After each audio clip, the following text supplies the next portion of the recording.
Bom dia! Hoje o assunto que nós vamos tratar é bem-estar animal e a importância dele na produção moderna de pecuária de corte.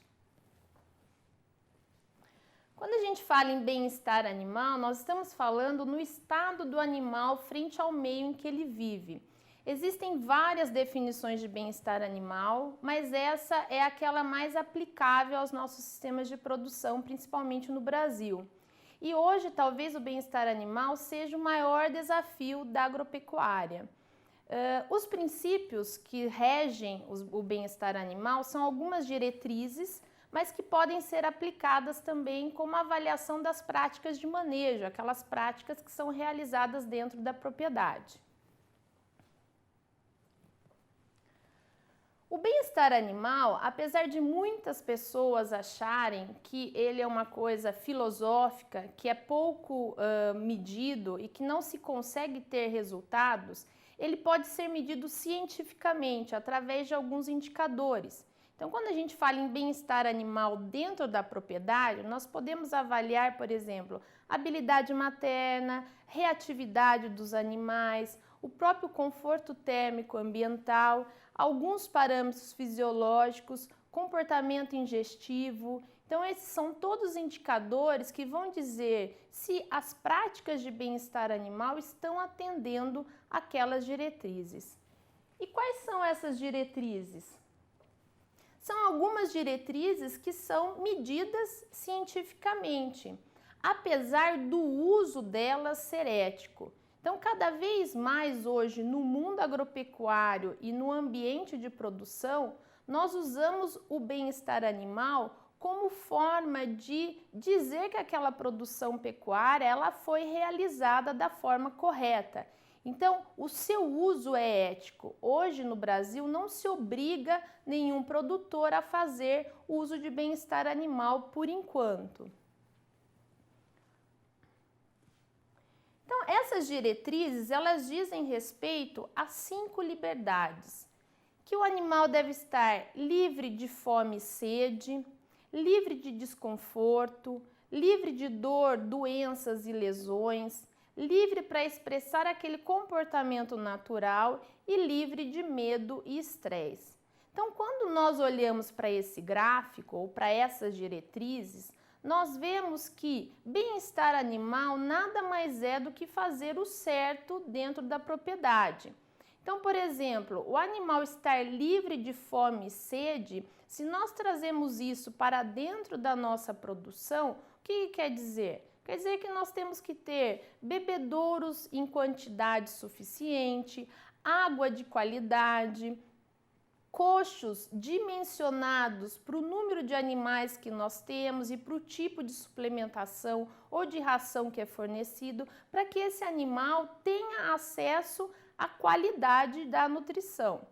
Quando nós falamos livre de desconforto, nós estamos falando tanto de animais em confinamento, então onde eu tenho que ter dimensionamento de piquetes ou de baias conforme o número de animal, então existe um número mínimo em metros quadrados, em área, para que esse animal ele possa ter um conforto nas suas instalações, mas também eu posso usar essa diretriz para animais em pastagens, por exemplo, fazendo dimensionamento também dos piquetes, em função, por exemplo, da disponibilidade de sombra, em função da disponibilidade de forragem ofertada.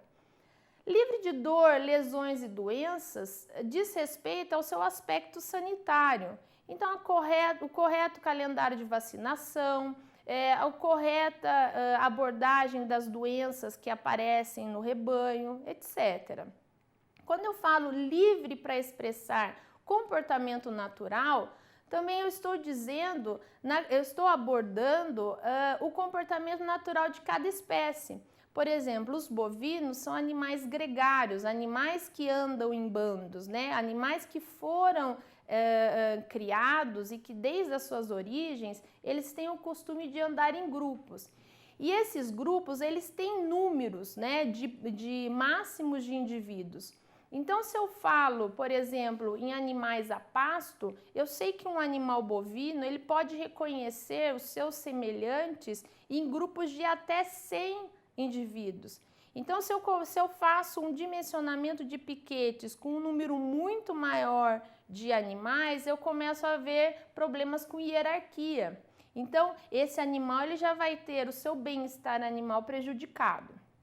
Livre de medo e estresse também são situações, por exemplo, principalmente que nós observamos na hora de se fazer manejo dos animais nos centros de manejo, então para pesagem, para vacinação, e na hora do transporte, do embarque para se fazer o transporte ao frigorífico. Então, quando a gente fala em livre de medo e estresse, nós estamos falando em todas aquelas práticas de manejo racional, aonde eu evito que esse animal seja acuado, eu evito que esse animal ele sofra o medo ou ele tenha um estresse naquele manejo. Então, observando aqui esse slide, a gente pode ver que essas 5 liberdades, elas dizem respeito a estresse. Então, quando eu falo em bem-estar animal, e quando eu digo que o bem-estar animal ele é uma medida científica, ele não é uma frescura ou firula, ele é porque o bem-estar animal ele está diretamente ligado a estresse. E tudo que é estresse na produção prejudica várias coisas, inclusive produtividade e reprodução, como nós vamos ver a seguir. Trazendo então essas 5 diretrizes para dentro da propriedade, né? Nós estamos aqui falando de bovinos tanto de corte quanto de leite, mas o bem-estar animal ele pode ser aplicado a todos os tipos de produção, de suínos, a aves, a coelhos, ao que for, a peixes, né? Hoje se fala até em bem-estar animal de crustáceos. Então, trazendo isso para dentro da nossa propriedade, para dentro da propriedade rural, eu posso converter aquelas 5 liberdades que podem ser consideradas filosóficas justamente em ações de manejo e em ações como eu já tinha relatado. Então, se a gente olha esse novo gráfico, nada mais é do que a tradução das 5 liberdades na prática da propriedade rural, no dia a dia.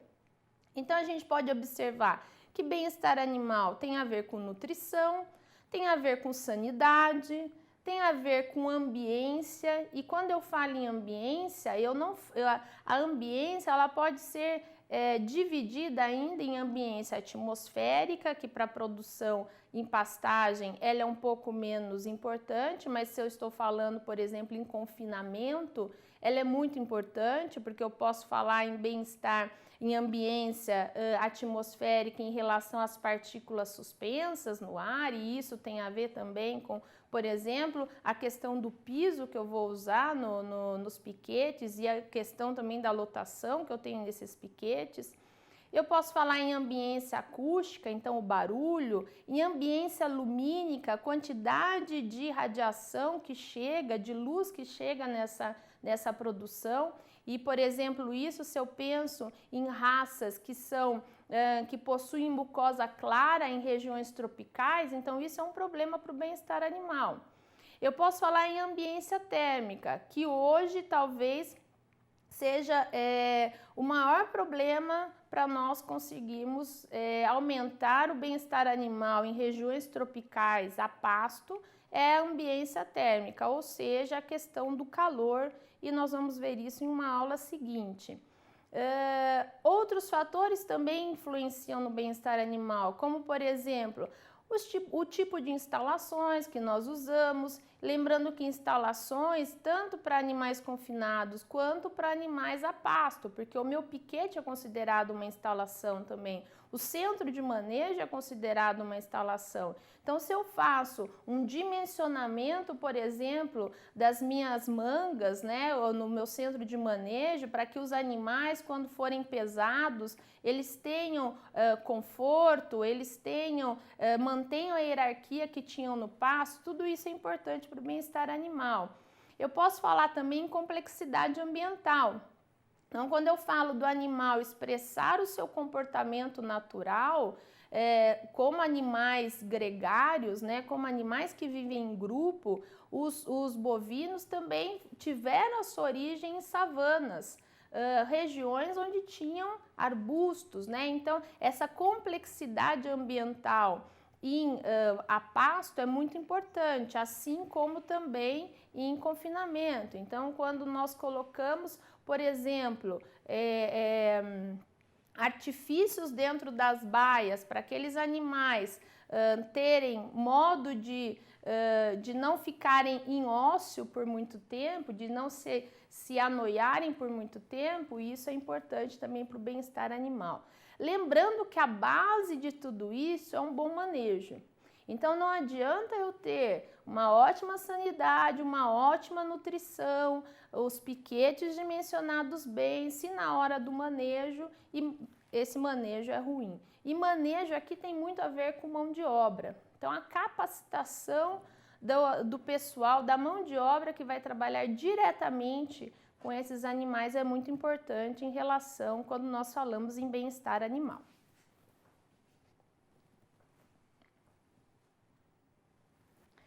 Então, quando eu falo em bem-estar animal, e chegando a este ponto, né, a gente pode perceber que o bem-estar animal ele envolve desde aspectos da propriedade, então dentro da propriedade, dentro porteira, como a gente coloca, né, e fora da porteira. Então, também não adianta eu ter dentro da minha propriedade todo um cuidado para produzir um animal de alta qualidade se durante o transporte esses animais são embarcados em caminhões que não são adequados, eles vão rodar muito mais tempo do que o previsto em legislação, eles vão ficar muito tempo em jejum, vão percorrer longas distâncias.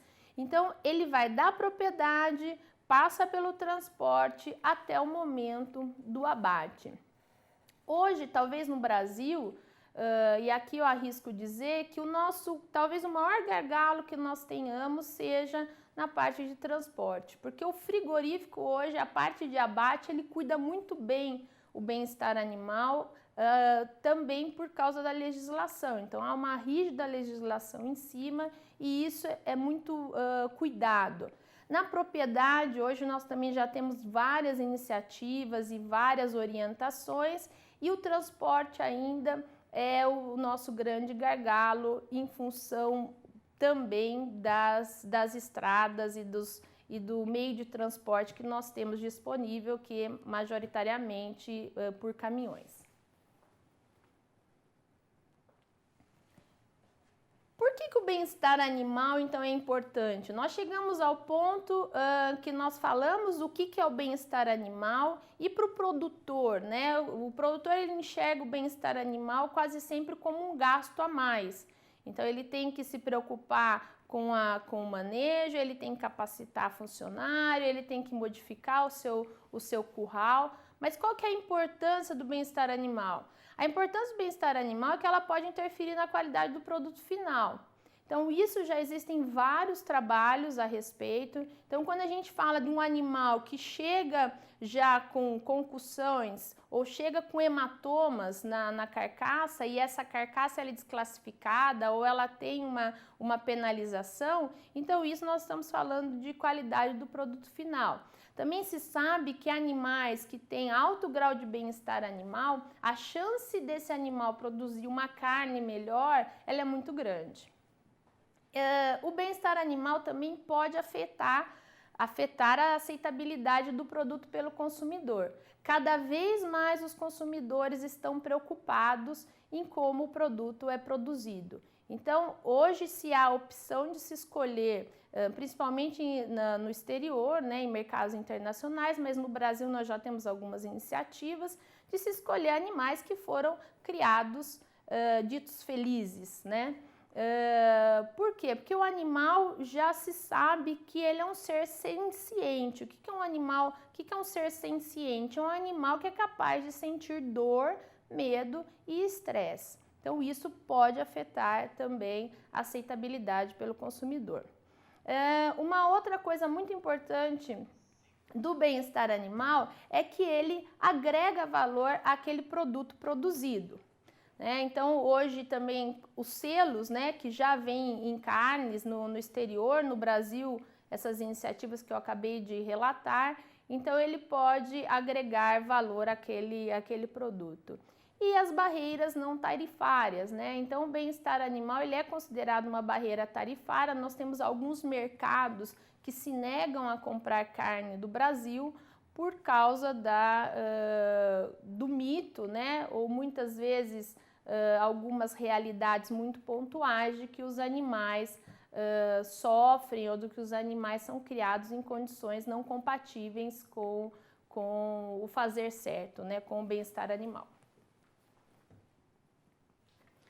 Aqui, como eu tinha relatado, são algumas iniciativas, né? As superiores, então são duas iniciativas internacionais, aonde a carne ela recebe um selo por ser criada seguindo normas de bem-estar animal, e embaixo uma iniciativa brasileira da Embrapa Gado de Corte, da carne carbono neutro, aonde além de nós termos a mitigação do metano, esse animal lhe é garantido o bem-estar animal, principalmente em relação ao conforto térmico. Então, o bem-estar animal, nós temos uma escala, né, uma escala muito dinâmica, ela pode ser de muito pobre a muito bom. Então, se os senhores puderem observar, no meio, né, ao centro, nós temos uma condição boa de bem-estar animal, onde nós temos pastagem de qualidade, né, condições ideais, mas falta o que seria aquele pulo, né, aquele plus do conforto térmico, que só é conseguido quando nós ofertamos sombra aos animais, ocasionando uma condição de um bem-estar muito bom. Qual que é a relação, então, entre bem-estar e conforto térmico? Como eu já relatei, bem-estar e conforto térmico são dois conceitos muito ligados e que nós vamos abordar em uma próxima aula. Eu agradeço a atenção e até a próxima.